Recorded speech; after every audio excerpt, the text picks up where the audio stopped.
Some stories in the hot rod world never really end.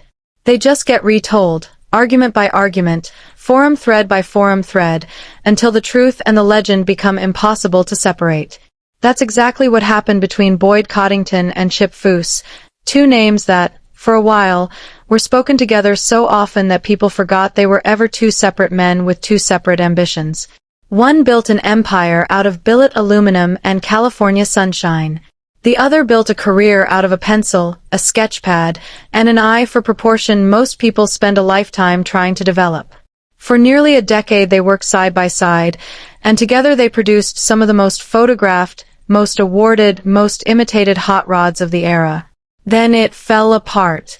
And ever since, fans have argued about whose fault that was, whether it was betrayal, ambition, bad luck, or simply business. Before we get to what actually happened, we need to go back to where these two men started, because the answer only makes sense once you understand what each of them was building, and what each of them stood to lose. Boyd Coddington didn't come from money, and he didn't come from Southern California either. He grew up in Rupert, Idaho, and picked up his first car, a battered 1931 Chevrolet truck, at 13 years old. That early obsession never let go of him. By the time he relocated to Southern California as a young man, he was already spending his nights and weekends in a home garage, teaching himself the trade that would eventually make him famous. For years, Coddington supported that hobby with a day job as a machinist, reportedly working at Disneyland while building cars on the side. It was the kind of dual life a lot of future legends live before anyone knows their name. Slowly, his backyard creations started turning heads, and by the mid-1970s he had opened his own shop and begun building a reputation that would eventually stretch far beyond hot rod circles. What made Coddington different wasn't just skill, it was vision. He is widely credited with popularizing what became known as the Boyd look: smooth, uncluttered body lines, minimal bright work, and precision-machined billet aluminum wheels and components that looked more like industrial art than automotive parts. That billet wheel aesthetic didn't just influence a few show cars, it reshaped what an entire generation of builders considered stylish. The trophies followed. Coddington's cars captured the Grand National Roadster Show's America's Most Beautiful Roadster Award multiple times over his career, and he was inducted into the SEMA Hall of Fame and the Hot Rod Hall of Fame, among other honors. One of his creations, the Cadzilla, a heavily reworked 1950s Cadillac built for ZZ Top's Billy Gibbons, is still regarded as one of the defining custom builds of its era. By the 1990s, Boyd Coddington wasn't just a builder anymore. He was a brand. And like a lot of ambitious brands, he was looking for talent that could help him scale. Chip Foose grew up around the trade in a way Coddington never did. His father, Sam Foose, was a respected fabricator in his own right, and Chip was reportedly painting cars by the time he was 12. What set him apart wasn't just early exposure, it was a genuinely unusual talent for visualizing a finished vehicle before a single panel had been cut. Foose pursued that talent formally, studying at the Art Center College of Design in Pasadena, one of the most respected transportation design programs in the country. By most accounts, his original plan looked a lot like a conventional design career. Graduate, land a job with a major automaker, and spend a career sketching concepts inside a corporate studio. Coddington had other plans. He had noticed Foose's work, apparently even before Foose officially joined the company, and recognized that this was a designer who understood not just how a car should look, but how it could actually be built. Rather than let that combination disappear into a Detroit design department, Coddington pulled him into the custom car world full-time.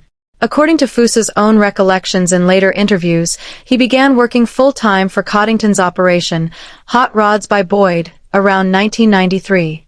What started as design contributions quickly grew into something much bigger. Foose was credited as the designer behind several of the shop's most celebrated vehicles, including the Boydster I and Boydster II. His role expanded steadily until he was named managing director and eventually president of Hot Rods by Boyd. For a while, it looked like the ideal partnership. Coddington had the name, the shop, the client list, and the industry connections. Foose had the design language that was quietly becoming the new gold standard. Magazine covers and show trophies piled up, and inside the industry, more and more people began connecting Foose's pencil to Boyd's biggest hits. Here's the uncomfortable truth about custom car culture. Almost nothing is the work of one person. A single finished hot rod usually passes through a designer, a metal fabricator, a painter, an upholsterer, a machinist, and a shop owner coordinating the whole operation, and that's before you even get to the client footing the bill. But fans don't like crediting a process. They like crediting a name. Because Coddington was the owner and the public face of the operation, his name went on the door and in most of the headlines.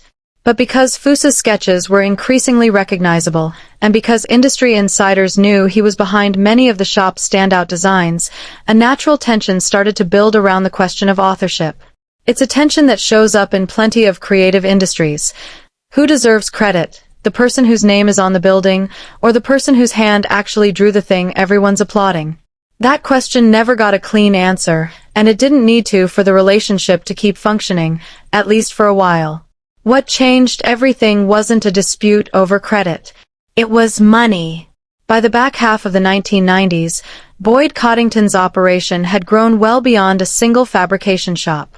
His billet wheel business, Boyd's Wheels, had become one of the more recognizable names in the aftermarket industry, and the broader operation had taken on the scale and complexity of a real corporate enterprise. That growth came with real financial exposure. According to reporting compiled in later retrospectives, a roughly $465,000 loss tied to a bankrupt customer helped P. Whatever the exact numbers, the timing could not have been worse for Chip Foose. He was sitting in one of the most senior roles in the company, president of Hot Rods by Boyd, right as the business he'd helped build a reputation for started coming apart at the financial seams. In interviews given years later, Foose has said that he went without a paycheck for weeks before deciding it was time to leave. That decision was not made from a position of comfort. Foose has said that when he and his wife, Lynn, started their own operation, Foose Design, in Huntington Beach, they had about $700 between them. This wasn't a designer cashing in on a lucrative opportunity. By most credible accounts, it was closer to a man walking away from an unstable paycheck with almost nothing in the bank, hoping his name and his talent would be enough to build something new. It's worth pausing on that detail, because it cuts against the version of the story where Foose is cast as a calculating opportunist. Leaving a company mid-bankruptcy, unpaid, with a few $100s to your name, is not typically what betrayal looks like. It's usually what survival looks like. Here's where the story gets genuinely complicated, and where a lot of the betrayal narrative actually comes from.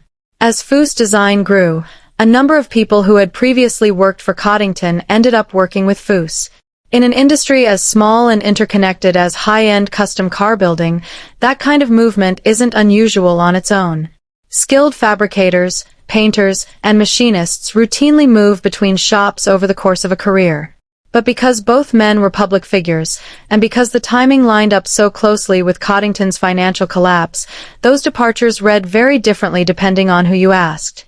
To people sympathetic to Coddington, it looked like a mentor being abandoned by people he'd trained, right when he needed them most. To people sympathetic to Foose, it looked like employees exercising a basic right to go where the paychecks were reliable, during a period when Coddington's own company was in Chapter 11. One of the most visible examples of this dynamic played out with Charlie Hutton, a respected painter and longtime Coddington associate who later joined Foose's growing operation. That departure became a genuine flashpoint, and it later became one of the most talked about moments once television got involved, which brings us to the part of the story that turned a private business dispute into a national storyline. For years, the tension between these two men existed almost entirely within the hot rod industry, known to insiders, invisible to everyone else. That changed in the early 2000s, when reality television discovered custom cars. Discovery's American Hot Rod, which premiered in 2004, put cameras inside Coddington's shop and turned everyday workplace friction, deadlines, personnel conflicts, demanding customers, into weekly drama. Around the same period, Overhaulen introduced Foose to a much wider audience, but in a very different light, as the calm, talented designer delivering surprise transformations and emotional reveals to grateful car owners. The contrast between the two shows did a lot of work shaping public opinion. Boyd, on his own program, often came across as the stressed, demanding boss. Foose, on his, came across as the approachable creative genius. Whether that contrast reflected reality or just good editing is a fair question, and it's one Foose himself has raised. In a 2013 interview, Foose said the famous confrontation involving Hutton's departure, a moment that became one of American hot rod's most talked about scenes, contained, in his words, an element of scriptwriting. That doesn't mean the underlying event was invented. It means producers likely shaped, sequenced, or amplified something that had a basis in real tension for the sake of a better television moment. That single admission has since made a lot of longtime fans reconsider how much of what they watched was documentary and how much was narrative construction dressed up as reality. Long before social media took over, automotive forums like Hot Trotters and Pistonheads were where this debate really lived. Threads from the mid-2000s show enthusiasts arguing both sides with real intensity. Some posters accused Foose of effectively taking Boyd's staff with him when he left. Others pushed back hard, pointing out that employees aren't property and that nobody forced anyone to follow Foose out the door, especially during a bankruptcy. What's notable, looking back at those discussions, is how little of the arguing was based on first-hand knowledge. Almost nobody posting on those forums had actually worked inside either shop. Most people were reacting to magazine profiles, television episodes, and second-hand stories, filling in the gaps with speculation whenever the facts ran out. That's a pattern that shows up constantly in celebrity and industry rivalries. The less verified information available, the more room there is for a dramatic narrative to take hold. Whatever tension existed between them, it didn't stay frozen forever. In interviews given years after leaving Hot Rods by Boyd, Foose offered a noticeably softer read on his old mentor than the one many fans expected. He described Coddington not as the combative figure audiences saw on American Hot Rod, but as someone who was, in Foose's words, genuinely shy around people, someone whose on-camera persona didn't fully capture who he was. Foose has also said that by the time Coddington's health began seriously declining, the two men were back on speaking terms, though he's been careful to describe that reconciliation as limited, something that happened only shortly before the end. Coddington's health problems were serious and long-running. He had dealt with complications tied to being a long-time diabetic, and in early February 2008 he was admitted to Presbyterian Intercommunity Hospital in Whittier, California, following surgery. He died there on February 27, 2008, at the age of 63. The news landed hard across the custom car world. Coddington was, by that point, a SEMA Hall of Famer widely regarded as one of the most influential builders in the history of the sport. After his death, Foose spoke about him respectfully, focusing on Coddington's impact on the industry and on his own career rather than revisiting old grievances. It's a notably different tone than the one that dominated years of fan. In their own words, together. No joint interview. No definitive account settling every rumor. Just two separate versions of events, and a permanent gap where a real answer might have gone.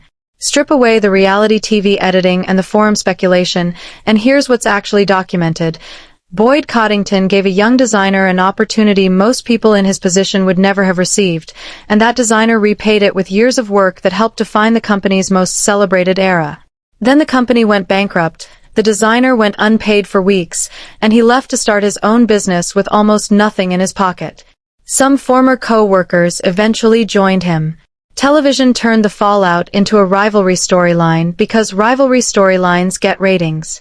And two men who had once been close spent years being publicly cast as enemies before quietly getting back on speaking terms before it was too late. Is that betrayal? It depends heavily on where you're standing. If loyalty means staying with a sinking, unpaid position out of gratitude, then Foose's departure might look like abandonment.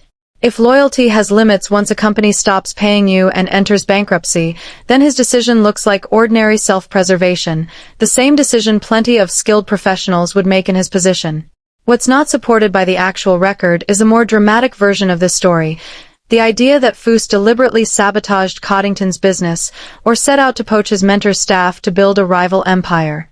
There's no documented evidence for that. What there is, instead, is a fairly familiar story. A business collapsed under real financial pressure. People made understandable decisions to protect their own livelihoods, and television, followed by the internet, turned an ordinary, painful professional breakup into a myth. The truth, as usual, is a lot less cinematic than the legend. But it's a lot more honest. It's worth stepping back to look at what each man actually left behind, because in a lot of ways their post-split careers ended up making the case against the simple villain and hero, framing all on their own. Coddington kept building after the bankruptcy, reorganizing the wheel business with his son, and continuing to produce show cars well into the 2000s. American Hot Rod kept him in the public eye until his death. And whatever the show's editing choices, it introduced an entire new generation of viewers to a builder whose influence on street rod aesthetics had already been felt for 2 decades. His billet wheel designs are still referenced today as a turning point in how the aftermarket industry thought about finished, machined components rather than raw, utilitarian parts. Later in his life, his business practices did draw genuine legal scrutiny. In 2005, he pleaded guilty to fraudulently registering fully custom-built vehicles as antique automobiles to avoid emissions testing and certain tax obligations. That episode is a real, documented part of his record, and it's worth including precisely because an honest account of a complicated man shouldn't smooth over the parts that complicate the story further. Foose, meanwhile, built Foose design into one of the most recognizable names in custom car culture, largely on the strength of Overhaulin', which ran for well over a decade and made him one of the few designers in the industry with genuine mainstream name recognition. He's since been inducted into multiple industry halls of fame in his own right, and his design work has continued to headline major shows like the Grand National Roadster Show, the same event where Coddington made his name decades earlier. In more than one interview since, Foose has been asked directly whether he feels he won some unspoken contest with his old mentor, and he has consistently declined to frame it that way, instead crediting Coddington with giving him the platform that made everything afterward possible. That's arguably the most overlooked part of this entire story. 2 men who were constantly cast as opponents by television editors and forum commenters never actually seemed to buy into that framing themselves, at least not publicly, and not in their own words. The rivalry needed an audience to survive. Left alone, without cameras or comment sections, it seems to have mattered a lot less to either of them than it did to everyone watching from the outside. Part of why the Coddington Foose story keeps resurfacing, more than 15 years after Coddington's death, is that it hits several nerves at once. It's a mentor and protege story, which people are naturally drawn to. It's a story about who really deserves credit for creative work produced inside someone else's company, which is a tension plenty of people recognize from their own careers. And it's a story shaped heavily by reality television, a genre built specifically to manufacture conflict out of ordinary workplace friction. Put those 3 things together, and you get a narrative that's almost engineered to generate exactly the kind of debate that's played out on forums and comment sections for 2 decades. Was this betrayal? Or was it just 2 careers moving in different directions under financial pressure neither man fully controlled? The honest answer is that the available record doesn't support the more dramatic version. What it supports is something more ordinary: a bankruptcy, an unpaid designer with a young family, a handful of former coworkers who followed him, and a television industry that turned all of it into a rivalry because rivalries are good television. Betrayal is a strong word, and strong words need strong evidence. In this case, the evidence simply isn't there. What's there instead is a far more human story about 2 talented, flawed men who built something remarkable together, lost it to circumstances neither of them fully chose, and never quite got the chance to explain it to each other, or to us, before it was too late.